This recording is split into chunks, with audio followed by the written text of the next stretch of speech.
रात के अंधेरे में ट्रॉय की दीवारें आग में जल रही थीं। चारों ओर चीखें, तलवारों की खनक और घोड़ों की टापों की गूंज। यह वही युद्ध था जिसने ग्रीक और ट्रोजन दोनों को इतिहास में अमर कर दिया। ग्रीक शिविर में खड़ा था अखिलीस।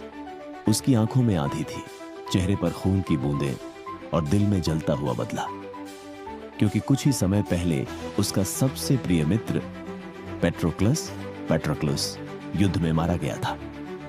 प्रतिज्ञा अखिलीस ने ग्रीक सेनापतियों के सामने खड़े होकर कहा, जब तक पेट्रोक्लस की मौत का बदला नहीं लूंगा, मेरी तलवार को विश्राम नहीं मिलेगा। उसके शब्दों से पूरी सेना कांप गई, क्योंकि वे जानते थे जब अखिलीस युद्ध भूमि में उतरता है तब मौत भी उसका सामना करने से डरती है। उसने कवच पहना, तलवार उठाई और आसमान की ओर चीखा, हे देवताओं, गवाह रहना, आज खून की नदियां बहेंगी। अगले ही पल वह ट्रॉय की ओर दौड़ा। उसके हर प्रहार से ट्रोजन सैनिक गिर रहे थे, भाले टूट रहे थे, ढालें चकनाचूर हो रही थी। लोग कहते थे अखिलीस लड़ नहीं रहा था, वह मौत का नृत्य कर रहा था। उसकी आंखें सिर्फ एक को खोज रही थी, हेक्टर, जिसने पेट्रोक्लस को मारा था। आखिरकार दोनों आमने सामने आए। रक्तलाल आकाश के नीचे तलवारें टकराईं और धरती हिल गई। लंबी लड़ाई के बाद अखिलीस ने हेक्टर को जमीन पर गिरा दिया। उसकी तलवार हेक्टर के दिल में उतर गई, लेकिन यह विजय भी अखिलीस के चेहरे पर मुस्कान न ला सकी। उसकी आंखों में सिर्फ आंसू थे।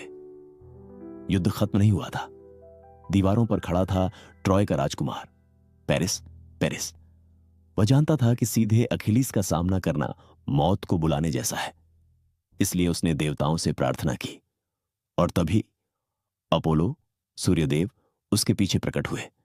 अपोलो ने उसके कान में कहा, तेरा बाण मार्ग नहीं भटकेगा, मैं खुद उसका पथदर्शक बनूंगा। पेरिस ने तीर चढ़ाया। युद्ध भूमि में अखिलीस हजारों सैनिकों से लड़ रहा था।